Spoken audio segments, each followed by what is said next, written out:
Hey. Hi. You mentioned a lot of reasons why the president was assassinated. There's another one I think is quite important. 10 days before President Kennedy was assassinated, he gave a speech at Columbia University in which he said, "The high office of president has been used to foment a plot to destroy America's freedoms. And before I leave office, I'm going to inform the people of their plight." That there in itself is enough to get him assassinated. I'm going to look it up because I got volumes 1 and 2 of his public papers. I don't have volume 3, but I'll get it and I'll look for his speech at Columbia because I'd like to look it up.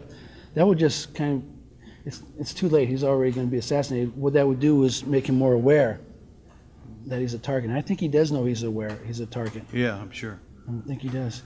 He canceled that trip to Chicago. Abraham Bolden, Secret Service agent, said they were going to hit him in Chicago on November 1st. He canceled that trip.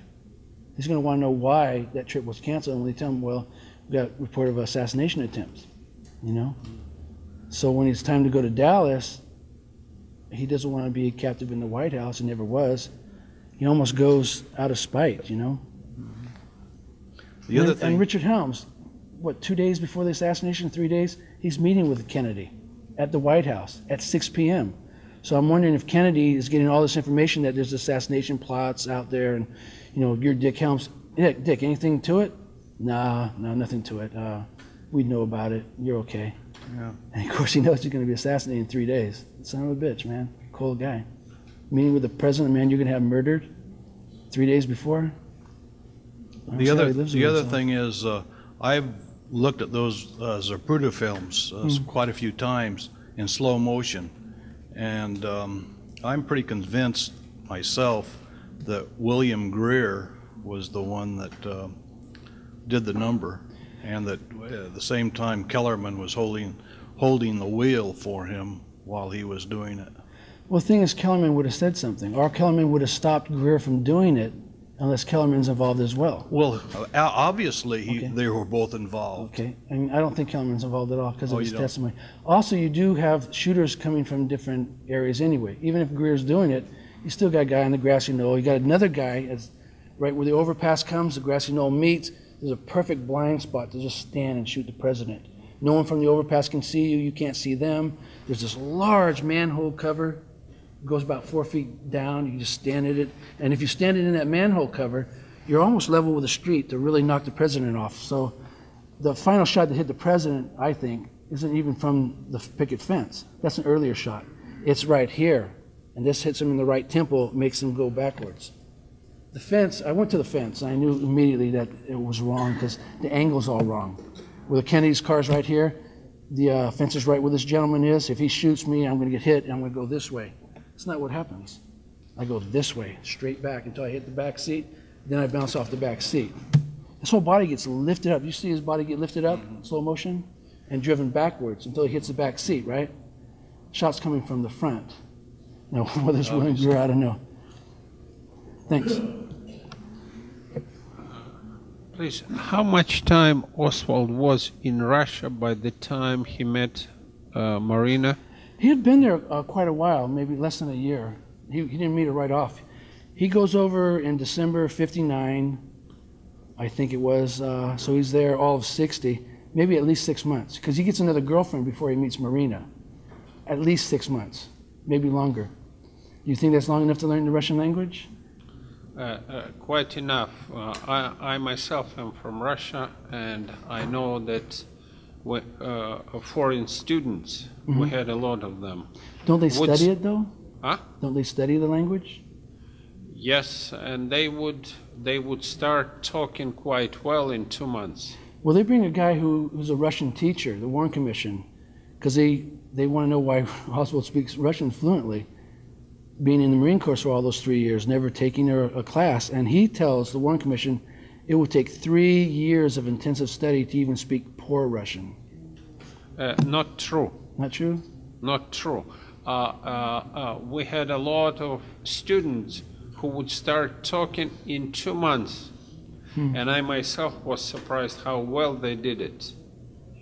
Okay. He still would need to be studying somewhere, and there's no indication he studied Russian, even in the Soviet Union. The important part that foreigners are immersed into the Russian community. They have no other way but to talk Russian only.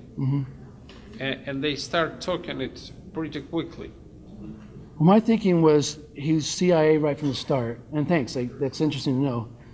He's CIA right from the start. He's going to the Soviet Union as a false defector. What they're doing is training him to be the false defector. He's learning the Russian language in the Marine Corps. That's why he can speak it when he gets over there. When he returns, they keep him undercover CIA to infiltrate the left wing and the communists. And then when Richard Helms in September 62, decides to kill Kennedy, he's looking around for a patsy. He's got one of his own. Perfect. Goes to Russia, defector, marries a Russian girl. He's so perfect to set up.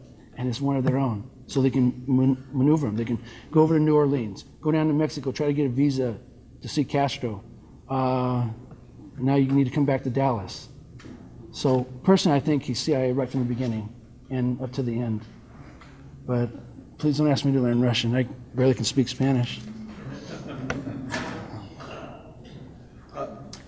It's a fascinating presentation, I want to say, first of all. I've got two questions that I've heard as rumors, and I wanted to see if you have gotten any clarification or anything solid on them.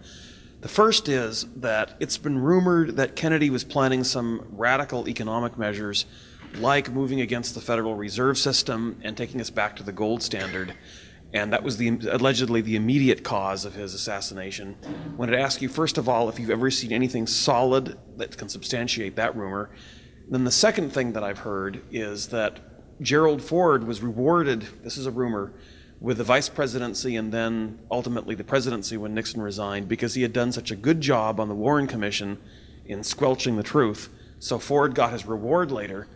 And then Ford's CIA director, William Colby, died under very mysterious circumstances. And I'm wondering if you see any tie-in there to the Kennedy assassination. And anyway, if you could answer those questions. Going backwards, Ford almost really got his reward. He almost really got his reward. There's 3 assassination attempts on the man. Well, that's true. But isn't it, is it 75, is it? I think so, I think 75. 75 was when the Senate Select Committee is investigating the CIA, finding out everything I just told you, okay? Starting to think, hey, maybe they killed Kennedy. 75, let me see, Squeaky Fromm tries to kill him in Sacramento, the gun doesn't go off. He's in San Francisco. Secret Service interviews a woman because they're tipped by the San Francisco PD that this woman's going to try to shoot Ford. The Secret Service agent said, I interviewed her, I came to the conclusion she's no threat. Next day she tried to shoot Ford. He's in New Orleans and he's going to give a speech at a black church. And someone sees a white guy with a little afro wig with a handgun up in the rafters. They steal it and he doesn't give the speech. So someone's trying to gun down Gerald Ford, and I'm thinking, yeah, who's going to be president? A guy named Nelson Rockefeller. Okay, they're trying to put their own. David's trying to put his own brother in the presidency, and and solidify, make sure nothing happens to the CIA at the same time. Yeah, he almost got his reward. On the gold stuff, Kennedy is very, very strong on gold not leaving the country. He believes in the gold standard. Okay, and he's doing everything to not let Americans ship the gold out. So that much I know. As far as changing the monetary system or eliminating debt, I haven't seen it. That doesn't mean it's not there. And I'm really good on those 3 volumes. I'm going to go back into volume 3 and see if Kennedy's proposing something specific that's screwing around with the Federal Reserve. I'd be very interested to hear what you come up with. Okay. And then as far as Ford goes, though, specifically about getting the vice presidential nod from Nixon, do you think there was any kind of a payback because he had done such a good job with the Warren Commission, or do you think that's just a coincidence? I think he's just a fool. Okay. He's on the Warren Commission, and obviously he's reporting everything back to J. Edgar Hoover. Right. Alan Dulles is reporting everything to Richard Helms. Sure. And I think he really believes Oswald did it. I mean, his whole life is a lie if he's wrong, So I think he's just basically foolish, and his foolishness almost got him killed. Okay, he's a lucky guy. Oh yeah. Yeah, I don't think he's part of the conspiracy. The only guy on the Warren Commission who knows the truth is Earl Warren. He's there all the time. He's an ex-district attorney. He knows about murder wounds, interest wounds, exit wounds. He's listening to everything. He shuts up Jack Ruby during their interview, pretty much.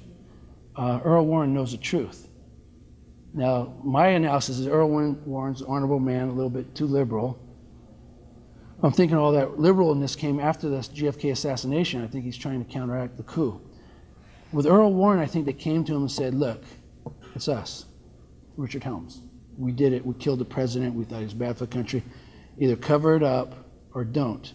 If you don't, we're prepared to take over the country in a military coup. Right now, we're prepared. If you just cover it up, sweep it under, everyone will keep voting, the democracy will go along nice and smooth, and everything will be fine. And I think he chose the latter. Oh. I really think he did. He knows what's going on anyway. Oh, thanks. Okay. Did you uncover any information that would indicate that Oswald was not an expert shot, as we were told by the news media? God, yes. God, yes. Nelson Delgado is a buddy of his in the Marine Corps. On the day Oswald qualified as a marksman, Delgado's 2 lanes over. He tells the Warren Commission on that day, firstly, he's a terrible shot. It was a big joke in the Marine Corps. There's a guy in the Marine, he can't shoot. Second, he shot several Maggie drawers, meaning he missed the target. Missed the target altogether, several times. So then he tells the Warren Commission, what happens is when you get someone in the Marine Corps who's just terrible, they want to train you as a really good shot. If it's not going to happen, finally they just give you 1 point above the minimum to qualify to get you off their back. So this is the guy that's supposed to have shot Kennedy. Yeah, yeah. And he shoots himself too while in the Marine Corps. So. Thank you, Michael. Okay, thank you. Thank you very much. Thank you, everybody, for coming.